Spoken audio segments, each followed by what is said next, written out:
All right, we've been talking about sort of a quick overview of the history of ancient Egypt. And I know we got to the first intermediate period. We talked about that. So let me move on then to the Middle Kingdom. And that's about where we're supposed to be this week anyway, is the Middle Kingdom.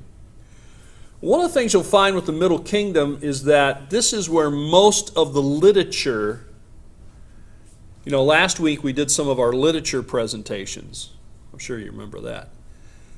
And I'm trying to divide it up chronologically. So last week we were looking at Old Kingdom and First Intermediate period. All right? We did have one Middle Kingdom story, and that was the tale of Senue, because we just didn't have enough. We didn't have enough from the Old Kingdom and First Intermediate period, even for a class not as large. This is not a large class for everybody to do one. So our next one will be Middle Kingdom, and this is really sort of the heart of the literature. If you're an Egyptologist, Middle Kingdom writing is where it's at, I guess, for them. Well, the Middle Kingdom, and again, I'm rounding the dates, rounding them, 2100 to 1700 BC. And so notice it's just 11 and 12 as far as dynasties. The dynasties, as you remember, are always listed with Roman numerals. At least that's the convention of Egyptologists. So we will use that. And of course, I also said this is the period of the patriarchs. So when Abraham comes, and I must have mentioned this before, when Abraham comes, the earliest anyone dates Abraham's life around 2100 BC. And Abraham takes a trip to Egypt. You can study that elsewhere. But a lot of the things that happen to him there, where he ends up calling his wife his sister and that sort of thing, that's a common, people always say, well, he's lying and so forth. That's actually a fairly common Egyptian practice. The word sister and the word wife are cognate words. So anyway, it's something to think about when you think about the passage. Was he really lying, or was he using an Egyptian convention? Well, that's for another class to talk about. Anyway, I'm sure Abraham lied at other times.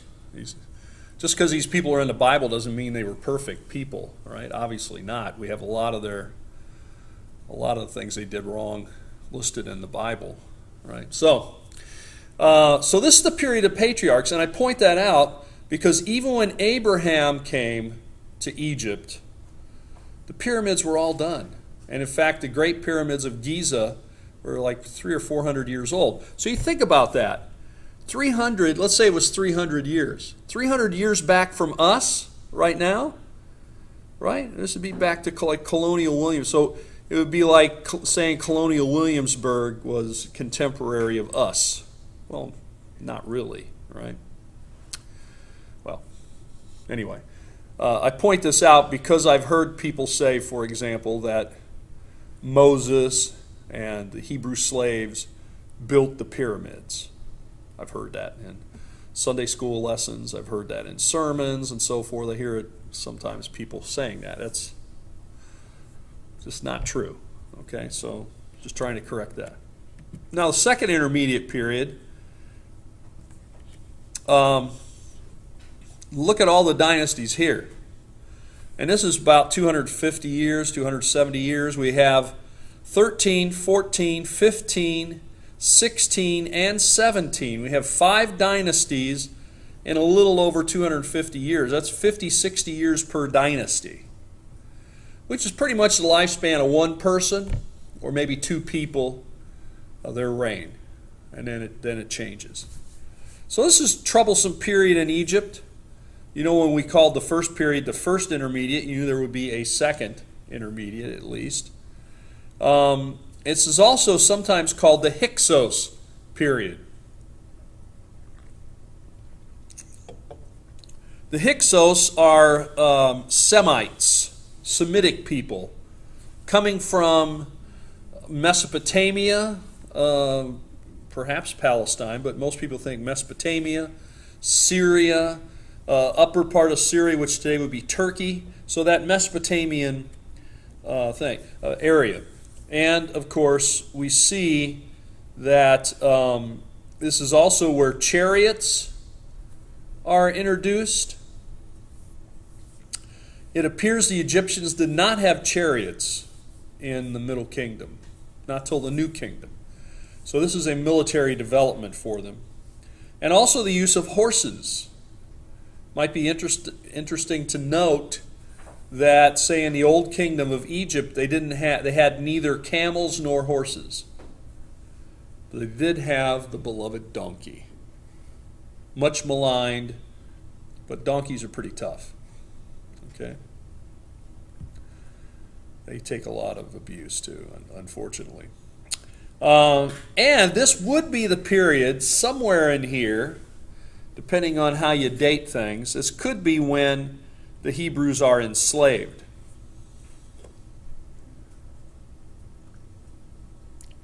Because remember, according to the biblical text, it says there arose a Pharaoh that knew not Joseph.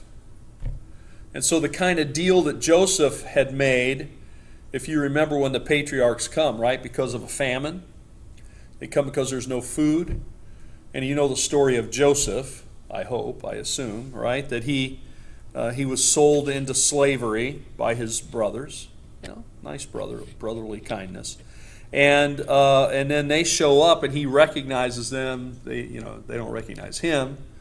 But at any rate, then he gets them to be invited into Egypt. Depending on the chronology, there is one chronology would say that would be towards the end of the Middle Kingdom. And so that during this intermediate period, or it could be during the second intermediate period, it depends on who you're talking to.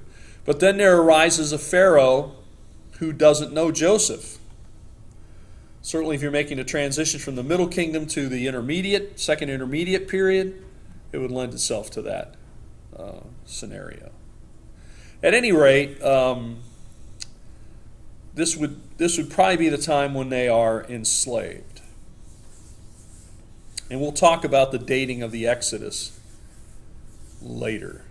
I don't know if I do that today or not. We'll see. I just do what's on the PowerPoint. The PowerPoint is my ruler. Whatever's there, that's what I talk about. You think I have a choice? No, the PowerPoint runs the whole show. All right, let's go to the New Kingdom then. New Kingdom, 1570 to 1085. Now, for a lot of Egyptologists, like I said, if you're an Egyptologist who really likes to study the literature, then I suppose it would be the Middle Kingdom that would be your favorite. If you're an Egyptologist that really likes pyramids or something, it would be the Old Kingdom. But if you're an Egyptologist who likes, when Egypt is at its height of power, most powerful nation in all the ancient world, well, that's this time. The New Kingdom is when Egypt really comes into its own. There's no rival to Egypt during this period. Now, towards the end of the period, we start to see things start to happen. But, there's hundreds of years where Egypt is the dominant force in the Near East. All right? And that's the period of the New Kingdom. So how many dynasties are we talking in this? What are we talking here? About five, let's just say roughly 500 years of history. We have 13, 14, 15, 16, 17, 18, 19, 20. We have 8 dynasties in about 500 years. Pretty stable. Pretty stable. And not quite 100 years of dynasty, but...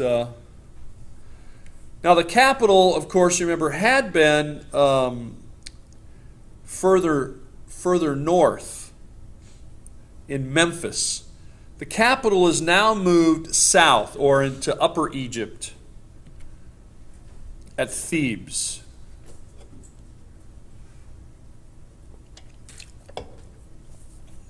And so you remember in the Old Kingdom, they're burying pharaohs in pyramids. During this time, they're going to bury the pharaohs, the queens, the kings and the queens, in the area near Thebes. Remember, as always, the place of burial is in the west, across the Nile. So this comes to be called then the Valley of the Kings and the Valley of the Queens. Most people who go to Egypt on a tour will go to the Valley of the Kings and maybe the Valley of the Queens. Depends on their tour. At least the Valley of the Kings. All right, very standard. At Luxor or Thebes. It's way down south. Now, you can go further south in Egypt. It's pretty far south. That means that it gets pretty warm down there. I've only been there in the summer because that's usually when I can travel is in the summer. Very hot. It could be 130 degrees there in the summer, and in the heat of the day.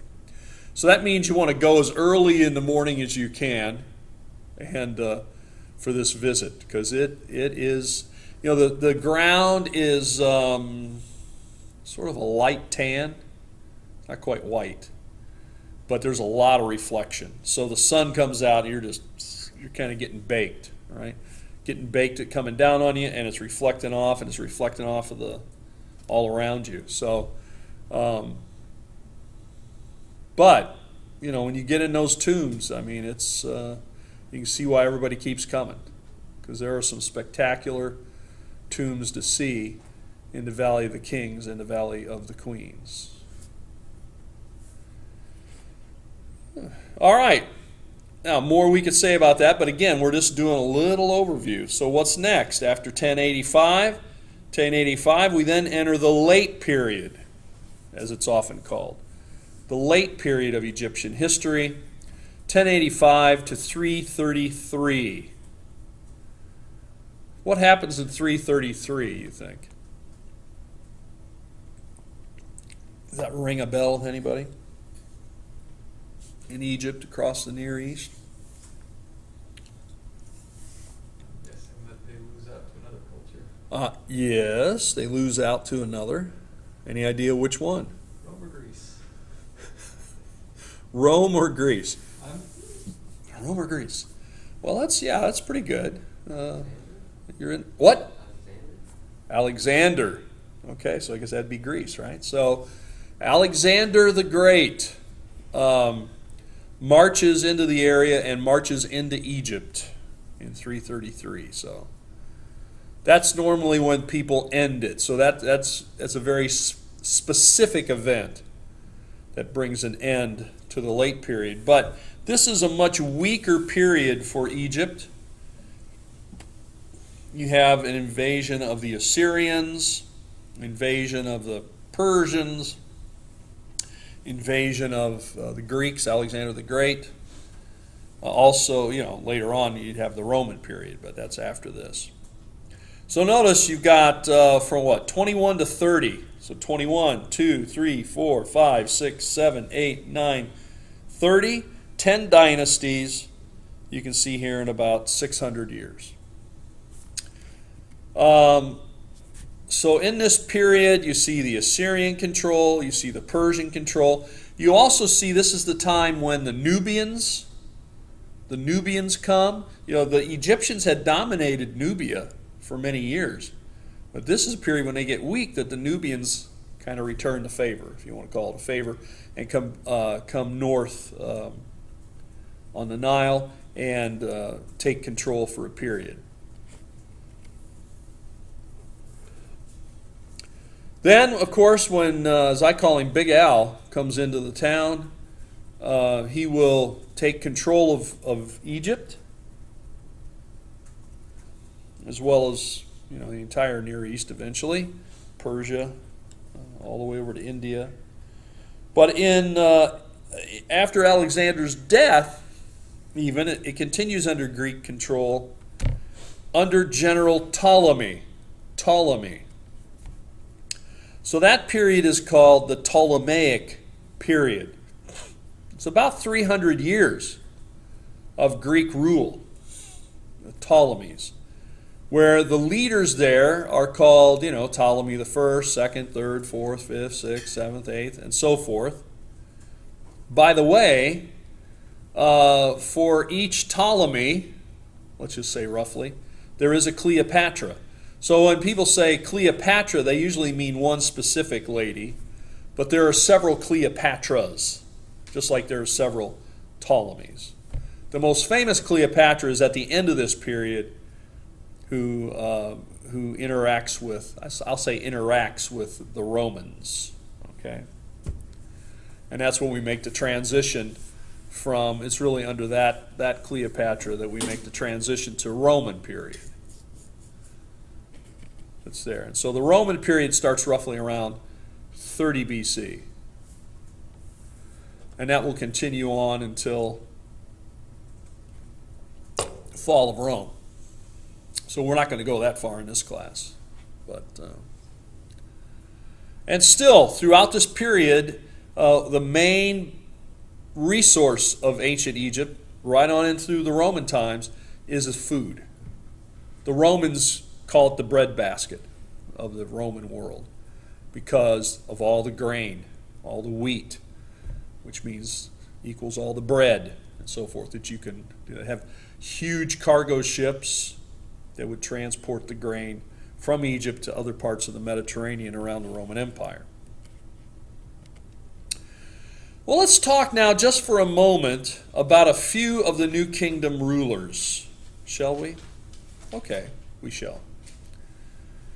Here is, and New Kingdom, like I said, is the high point as far as militarily and territorially of the ancient Egypt. You see this picture. It's a picture that I took several years ago now. Actually, quite a few years ago now that I think about it. This is the mortuary or funerary temple of Hatshepsut. What'd you call her? Old cheap suit? A cheap suit. That's just, well, it gets the 3 syllables, I guess. Hot would be better word instead of, hot ship suit. Hatshepsut. That's the way one, I remember I had a guide 2 or 3 times when I took groups there. That's the way he would say it. But Hatshepsut is a good way to say it too. Anyway, well, she's an interesting lady, no doubt, and it's a rather unusual situation, and for those 2 reasons, a lot of people write about her, talk about her, and so forth. But this is her funerary temple. Now, so this is leading out to the Valley of the Kings and the Valley of the Queens. Now, one of the things you know is that, you can notice here, is that along the Nile, everything's very flat for quite a while. But often there are these bluffs, that's what I'm going to call it, cliffs. You can see them there. In fact, you can kind of see to the left where it kind of rises. Many people believe, at least this is a story that's told, that this rising area there to the left, if you see it from a different angle, it actually looks like a pyramid. And so some people say, well, this is part of the reason they chose this particular valley. I mean, for one, it's right across the river from the capital at Thebes and Luxor. For another, it has these long valleys that you go in, wadis, as they would be called in Arabic, and then you have this sort of pyramid shape. But what they're going to do is they're going to dig back into the ground, and they're actually going to carve out tombs. They will carve them out, chisel them out, and create chambers for the burial. And then what will happen is they'll block that opening. They'll seal the door. And literally, they seal it with stones, and then they actually seal it with a seal. that's there, so they can tell if anybody breaks in. And then they backfill the opening. They just dump dirt in there to cover it up and try to cover it all over. So it makes it hard to find. One thing about a pyramid, you're not going to hide a pyramid, right? And so that's probably why they changed their tactic, because all the pyramids, no one's ever found a pyramid that wasn't robbed. So there's not much that was ever found in any of the pyramids. Everything was robbed a long time ago, robbed repeatedly, entered repeatedly, because it's obvious. There it is, and a pharaoh, a king's buried in there. Must be a lot of good stuff, right? So I'm going to try to find a way in, and eventually they do. Now, normally the way people find the way in is the people who help build it sort of know the way in. So it's kind of an inside job, right?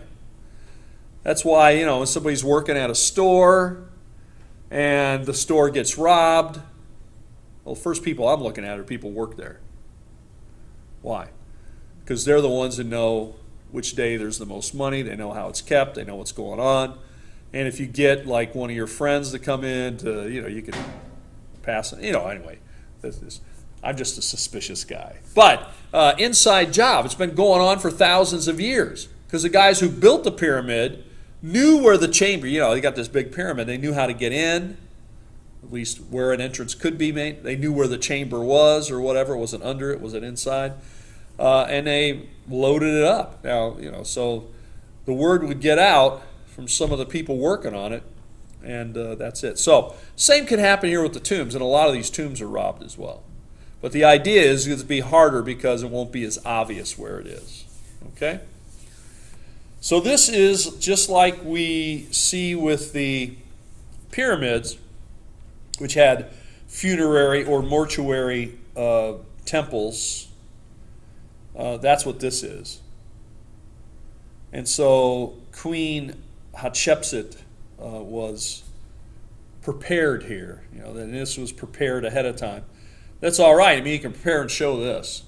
And this has been reconstructed to what it looks like there. I don't know what it looks like today, because I haven't been there in a while. There's been a little trouble in Egypt recently, so I haven't been there. But that's my group right there. You see, we went there and we were the only ones there at the time.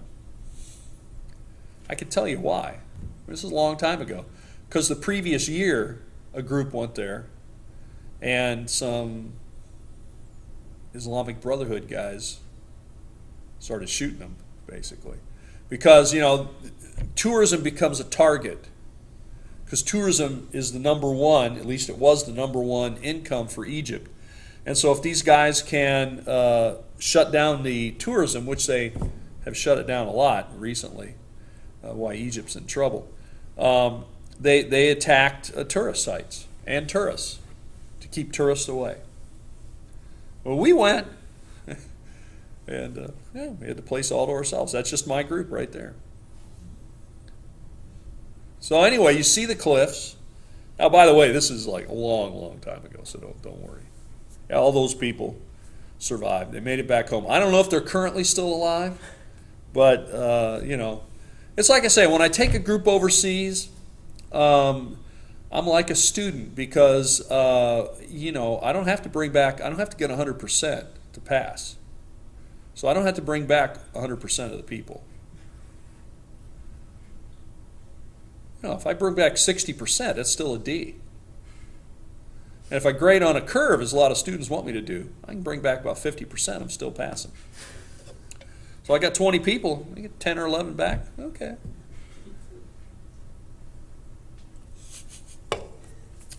I told Connor that this past summer, and he would always bring it up. No, I would knock on fake wood, never lost anybody yet. They've all made it back. Well, Hatshepsut, as you know, is a lady who ends up taking charge, right? She takes charge of Egypt. Sometimes she's called a female pharaoh.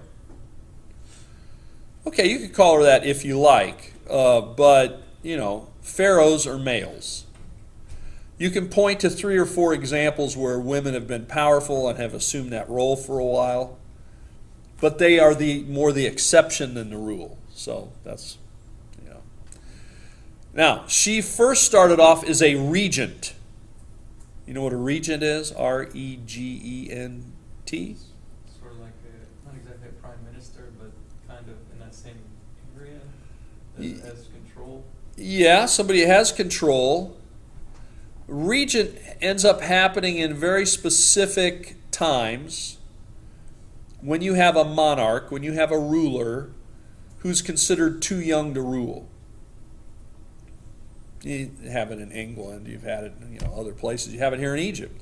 So if you have a child who, say the father dies, this child's going to be the next king, the next pharaoh, the next czar, or whatever. A regent is normally appointed or will assume the responsibility of leadership until the child matures. Okay? That's the way it appears, that's the way that Hatshepsut came into power. However, Hatshepsut did not turn over the power once the child comes of age. In fact, he has to wrestle the power from her. Some people say they actually co-ruled for a while. Now, this brings up some interesting points. First of all, is a common Egyptian practice for a pharaoh to have several, what I'm going to call lady friends, okay? Several wives, concubines, and so forth. Pharaoh's ladies. Okay. He has several of those. The number can vary, but it's definitely more than one. That also means he can have a lot of children. In fact, the famous Ramses the Great, Ramses II, reportedly had over 100 children.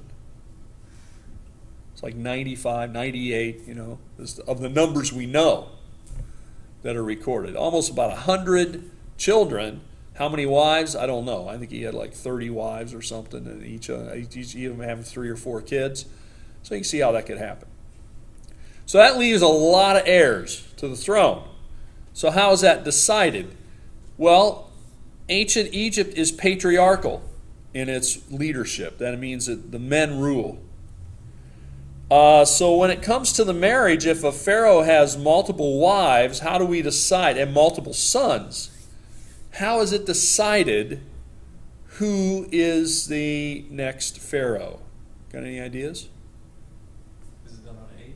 Or like from, say, who was born? Usually age is a factor. It's not the only factor. So just who's born. What's that? The firstborn. Firstborn. Now here's the complication. You got multiple wives. So it's the firstborn it's like the very first son. It appears that it's not always the very first son that's born. Just the favorite wife? The first wife. The first wife has a special place. The first wife is the queen. The next wives are not. They're consorts of the pharaoh, but they're not the pharaoh's first wife. So the children of the primary wife, the first wife, are the ones that have the most clout. Now, if the first wife, what always makes it simpler, right? The first wife has the first child, and the first child is a son, well, then that's pretty simple, right? But let's say the first wife doesn't have a son. Second wife, third wife has the son. Then it would go to the son. So again, this could vary with time. You might find a few exceptions, but basically the idea is first wife's children are primary. Male children are primary. Okay. Now, with the case of Hatshepsut, she was the daughter of the primary wife, the first wife. And I believe she was the firstborn. Anyway, she was born very early in all of the children of Thutmose I, who was her father.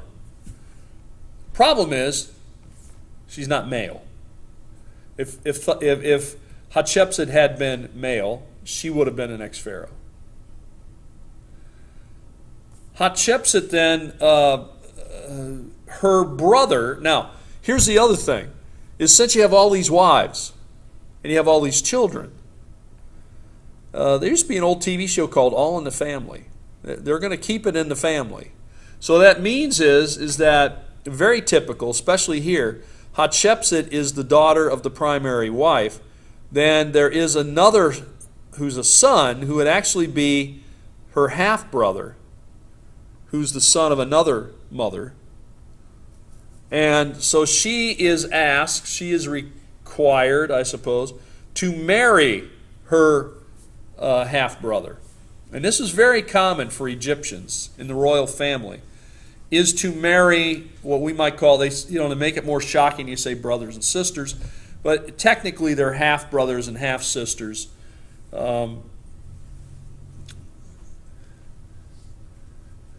It's, that I don't think they grow up. I mean, it's not like, say for us, if you had, it would be in the same, it's sort of in the same household, but it's a huge household. Okay? But yeah, it's very common. In fact, by the way, in the Middle East today, it is extremely common for people to marry their cousins. Why? To keep the power and keep the money in the family. If you go out and marry somebody else, you've got to divide the money and the power with that other family. So, that's a discussion for another class. So, in other words, this certainly is not unknown. It's not that unusual.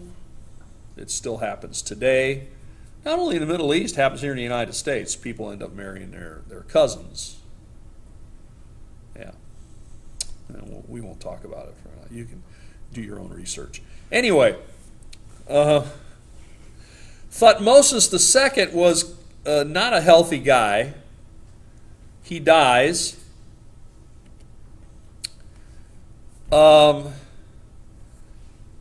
But he and Hatshepsut do not have a son. Thutmose II has a son with a different wife. You see, Hatshepsut is his first wife because she is the daughter of the pharaoh and of the primary wife, and so they get married. She's a very powerful woman already. But her and her husband do not have, her and her husband, half-step-brother or brother or whatever, half-brother, do not have a child. He has a child with another woman. Okay?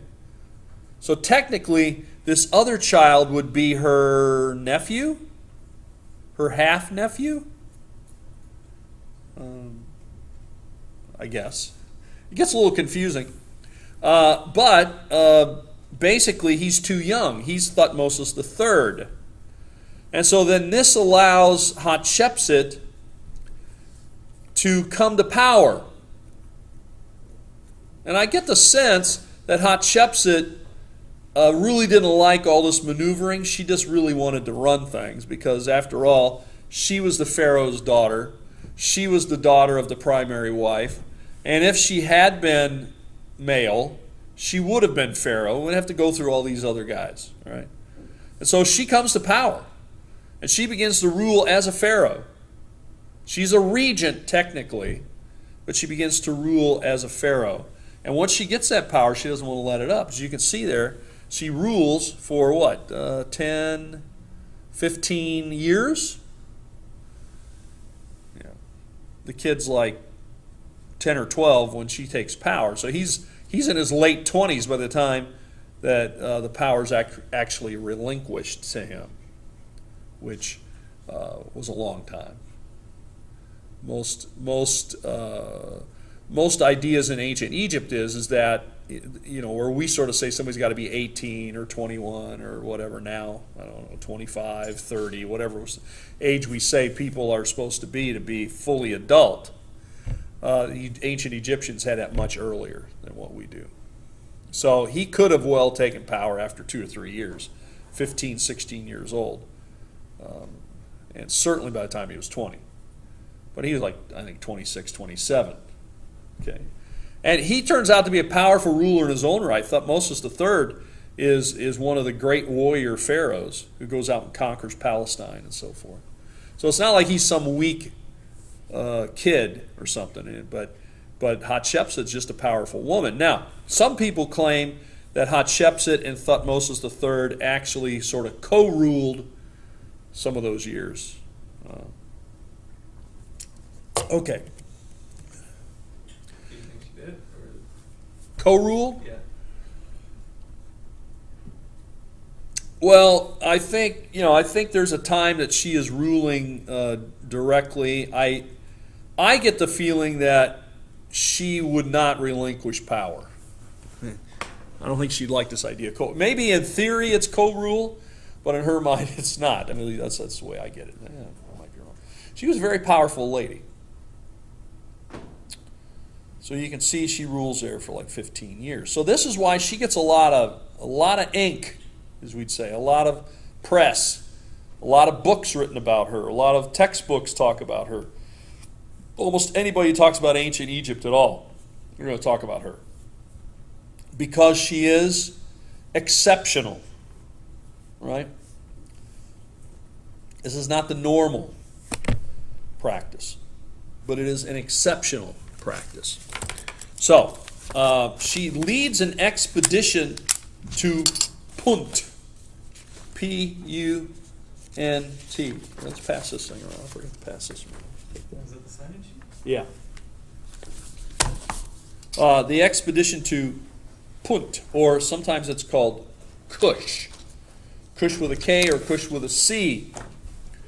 If you are a scholar of the Old Testament, as I know you are, who is connected with Cush?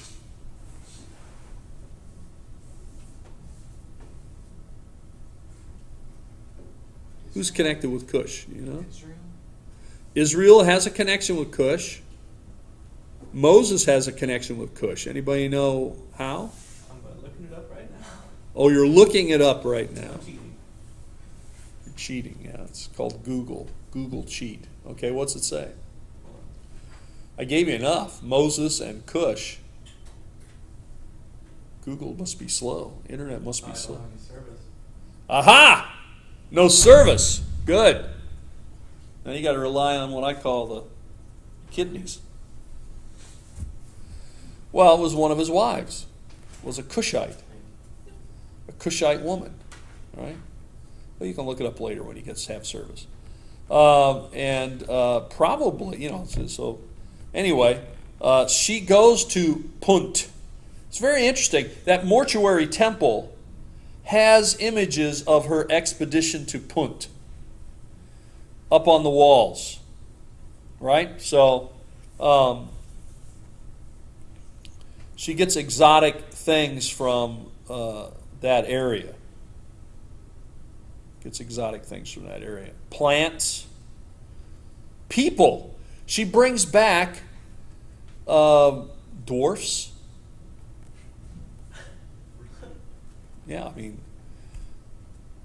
I don't know what the proper. I don't know what the politically correct term. A little people. See, to me, little people. I think that's what you're supposed to say, but that sounds like not like something you should say. But anyway, they are very short people. How's that? Vertically challenged individuals from Cush. She brings them back as novelties, as she brings back animals that they don't have in Egypt, like giraffes and stuff like that. She's bringing back animals and people and plants, and on that mortuary temple you can see depictions of it on the wall, where they're bringing it in sort of like a parade, or where they bring it through and let people see this. And in fact, the Cushites are known for wrestling. So she brings back wrestlers, and they put on wrestling exhibitions, that I, kind of like. Well, I know you guys love the wrestling. So, so you can see the Cushite wrestlers, right? The Nubian wrestlers wrestle as a spectacle. I mean, as a thing that you would watch. And, You could try your hand, try to wrestle against, I assume that also happened.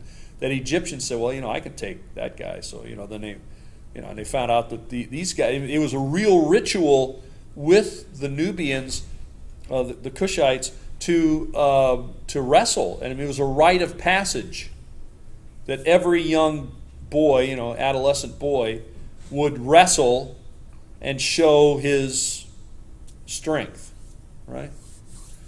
I don't know what the rite of passage is down here in Florida. I guess I haven't been here long enough. I know what it was in Kentucky. Kentucky was going and hunting a deer and shooting your first deer. That was a rite of passage. You used to have it in the paper all the time. It'd be like, here's Jimmy. Jimmy's, like 12. Have his picture with the buck he shot. Jimmy's there, holding his gun, holding the antlers, and you just see like his father, his uncle, or guys around. Hey, Jimmy's now a man. He brought home food for the family. He went out on a hunt with a dangerous weapon. He didn't kill anybody except for the deer, and now we're going to eat that this winter. Okay, so that's the case. All right, well, we'll leave it there for now.